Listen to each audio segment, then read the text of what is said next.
let's talk about what you guys came for, the indemnity agreement. And I'm going to share if this is going to have any impact on me Okay. driving because Uh, of this agreement or not. I got So, a lot of emails on this one. They all were freaked out. Oh, they won't let me sign in before I sign it. I'm like, yeah, that's always been the case, isn't it? If you yes. don't sign it, you're not going to log on. That's it. They're not going to let you. Yep. Okay, that's a different gripe, which I get, which it shouldn't be that way. Now, what I noticed on this, maybe I missed it, Chris, but I read this 3 pages. It's not that long. Hold on. Indemnity. Why don't we go through what things are saying here first, Okay. and then we'll break down what it actually means The only and problem I see in where we this, need to Chris, I worry. didn't see an opt out. I did not Yeah. see. That's Yeah. the problem. That's a huge problem. All the other ones before, TOS adjustments, amendments, agreements, whatever it is, there was always an opt out clause. I didn't see one here. So a lot of people who wanted to opt out cannot opt out of this. You still either sign the agreement to log on, or you're not going to work.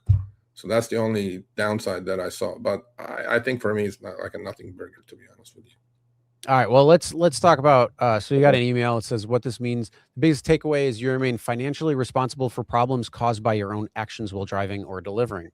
Uber is not taking responsibility for accidents or claims caused by you, and Uber only promises to protect you in a very narrow area if someone claims Uber's app or branding infringes on intellectual property. So they're saying, and that is all true. So it's a fairly common type of indemnity agreement for independent contractors, which it is, including rideshare delivery drivers. It reinforces you as the as the independent contractor rather than as an employee.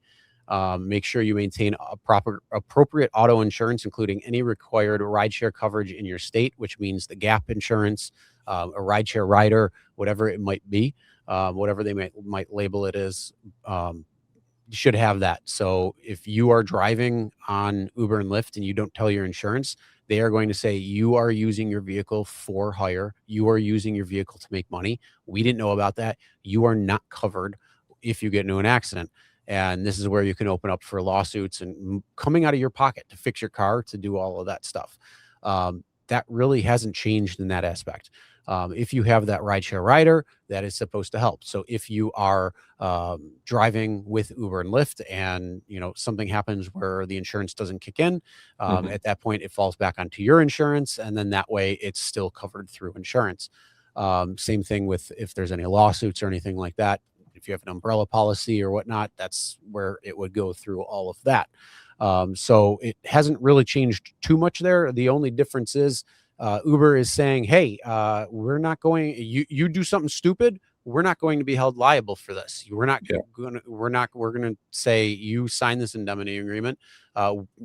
This was something you did as a driver. This is not something that we did as a company to facilitate that. And the opposite is also true, where Uber will say, if there was a problem that was caused by the app or, something that was by Uber, you as a driver are not held responsible by that. That falls solely on Uber. So an indemnity agreement just tells you specifically who's at fault for certain things, and that you may be in a partnered relationship with Uber at the time, but that doesn't mean they're going to pay for it or you're going to pay for it if they get sued for something. So yes, this is, as Sergio alluded, this is pretty much a nothing burger. This is a very common practice when it comes to contract law, independent contractor, type of relationship, or even depending on, what the job or role may be. And I'm not saying an actual employee employer, as an employee employer relationship, whatever you do part of the company can be reflected on. So if you're working in an official capacity, that is, if you're working in an unofficial capacity as an employee, then the company won't be liable at that point. But that's not in this case. So no, this is not something to worry about when it comes down to it. It's just literally telling you, look, you do something stupid, Uber is not going to be responsible for it because you were the person at fault. You were the person who did something stupid. If it comes to an accident, this is where we say, make sure you have your insurance, make sure you have your proper insurance, make sure you are looking at everything within the insurance to make sure it is proper, up to date, everything is good. If you do get into an accident, this is a massive thing. Make sure if you have dash cam footage, save it. If you have anything from that accident, make sure you save it, document everything, take pictures of everything. Make sure you, as we always say, document everything when it comes to taking pictures of the app, taking pictures of the ride offers that you're taking, of everything that's going on. Make sure you document. The same exact thing needs to happen here. You need to be a document hoarder when it comes to that, just in case something happens. Because if it's your fault, or if it's not your fault and it's somebody else who cut you off, and then there was an accident and it was clearly that person's fault, depending on how your state may come to, that person could try to sue you, but you can get in touch with that person when it comes to who it was, and actually cause the accident, where then now you and the passenger are both suing that person. But yeah, so it's not really a big deal when it comes down to it. Everybody's freaking out and everybody's like, oh my God, you're going to have to make me defend Uber and pay for Ubers. No, that's not how it works.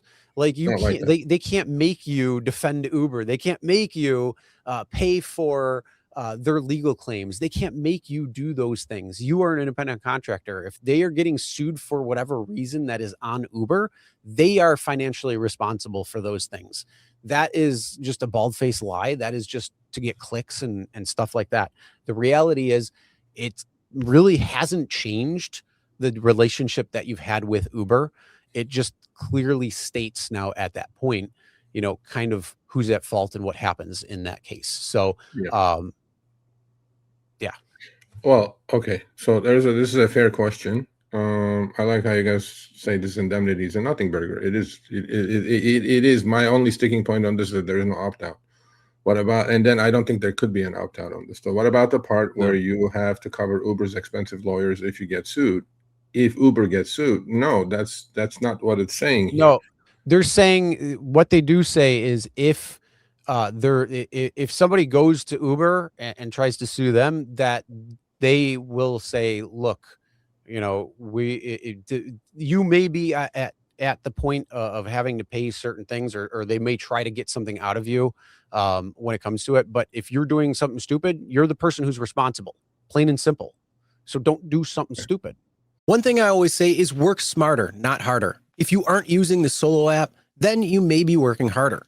So let's change that. Download the app, link your accounts, where you can manage your income, track your expenses, and project your taxes.